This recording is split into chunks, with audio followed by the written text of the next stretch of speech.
How's it going, people? Simon Slapper here, and it is Monday, which means update day, and something a little bit different. I actually have footage of the goddamn update because I'm literally on when the update came out. And it's something a little different because it's combat, and that's not something I do. So this is the Wildywyrm update. This sees the addition of the brand new lava strike worms and the Wildywyrm itself. And these are targets for people with Slayer levels of 94 and above.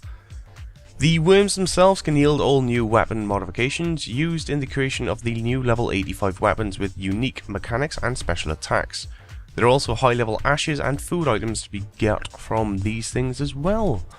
So the lava strike worms, you can find them just south of the lava maze next to KBD's lair, and they just kind of wander about, same as every single other strike worm. You stamp on the floor, one pops up, stab in the face, job done. So these beasts can be assigned by Kuradal as well as Movran as Slayer targets. So I dare say quite a lot of people will end up probably blocking those, I dare say, because it's in a wildy. And they're kind of annoying to fight as they hit fairly hard with all three combat styles, and they also have some tidy AoE attacks. So they can dish out some decent numbers. With each time a lava strike worm dies, there's also a small chance that the Wildywyrm will also emerge. Massive and more deadlier than ever. You'll need a team in order to take it down, and there'll be global announcements telling you that the Wildywyrm is alive. So what are the actual rewards then? Well, 3 new weapon modifications can be gained. These items can be used to upgrade commonly used items such as the Whip, the Staff of Light, and the Dark Bow. In order to upgrade the Whip, you require a Worm Spike, and for the Staff it is the Worm Heart, and for the Bow it is a Worm Scalp. Basically, you combine them with each other and they create the new weapons, the Lava Whip, the Staff of Darkness, and the Strike Bow. Each have their own little special attacks, and they're all level 85 stats, so all in all, not bad. Difference is, it's got a new degrade mechanic. If you haven't heard about it already, it'll last 10 hours in combat, and it's destroyed when it degrades fully, which will return the Spike, Heart, or Scalp to you, and then you can repair one of these weapons by using it on the base weapon itself, so the Whip, Bow, or the Staff. And whether or not you're using the Whip, Bow, or Staff, you require a different number of said items in order to fully recharge it. On top of that, the other thing worth noting is they drop Searing Ash, which gives the best prayer XP of any ashes within game, only a little less than Berry and Frost Dragon Bones. These are a guaranteed drop, so Wildywyrm hunting should always be a profitable endeavour. As well as Fury Sharks, which heal up to 2475 HP in combat, and up to 2800 outside of combat. They'll also protect an additional item on death for 1 minute, up to a maximum of 5 items. So there we go. Other news, you've got Privinous Pickpocketing, that's now been rebalanced supposedly. There is now a greater chance of receiving items, including 3 times the chance to get more charms from the Amloth elves. Some less valuable and annoying rewards such as cups of tea have also been removed. More items are now going to be given to you via noted form. And the Rune Labs ideas this month, they're looking for something small size, think Harbingers, Atuskas, Steel Chompers, and Leather Meat Pie. So they're looking for that kind of stuff too. On the side note, you also have the patch notes, which have literally just come out this second. I've been waiting for them, and here they are. So graphical wise, what is happening? The position of the Hearts of Ice interface in Treasure Hunt has been adjusted. The blackout box,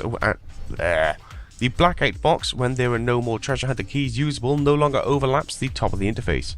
The character models for Damis and Decius in the Desert Treasure and Dominion Tower have been updated, as has the DT boss icon in Dominion Tower.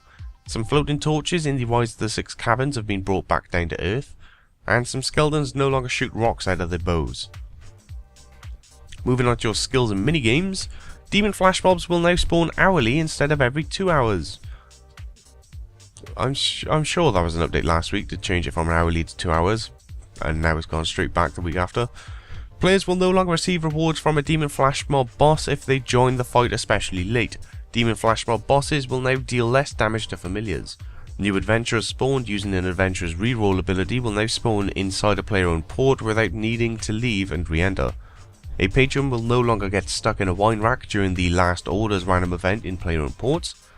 The default recipe selected in the Make X interface now works correctly for Fire and Moss Titan familiars. Gnome restaurant recipes are now created using the standard Make X interface. and the party room knights will now dance on the table, as they damn well should. Quests and achievement wise, updated the quest start screen of Fairy Tail Part 1 and Underground Pass to reflect combat level calculation changes. Players will now only be able to gain the Beast Mode accolade on complexity level 6. The expensive range task now correctly states all requirements needed to complete it. It is no longer possible to complete the Flash Powder Factory challenge when leaving early. Players will no longer complete a lucky challenge when their ship requires repair after a voyage. And now we move on to the miscellaneous goodness. The membership required pop-up message near the Mage Train Arena has been corrected. NPC mages, including Infernal mages, now deal slightly more damage. Players will no longer receive a message about having completed all hard mode dungeoneering floors with only 59 floors completed. Unticking a familiar override with a familiar already out will now correctly remove the customization. Players can now obtain Elite Black Armor from Elite Black Knights. Logging into a free world will now automatically dismiss members only pets.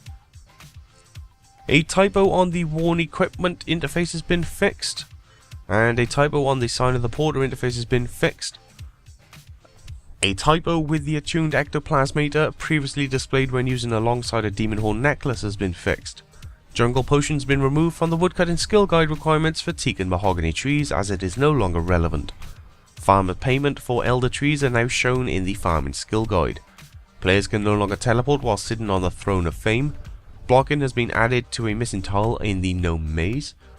The latest content banner in the lobby will now cycle between banners every 15 seconds instead of every 30. An incorrect reference to reobtaining War Priest armor has been corrected. Cooldowns within the ability book will now display correctly. Players can no longer attack Virago during the Bring Me Down phase. And Spiritual Warriors, Mages and Rangers no longer count towards Order Maiden Slayer tasks.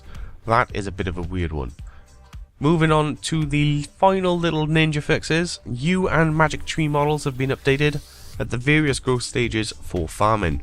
Abilities will no longer trigger while the player is too far away from the target. The Mirror Shield is now hybrid class. The money pouch will no longer show naught coins under certain circumstances when there are coins within your pouch. Players can now deactivate unused Motherlode More enhancers to make them stack in the bank and activate them whenever needed them for no cost.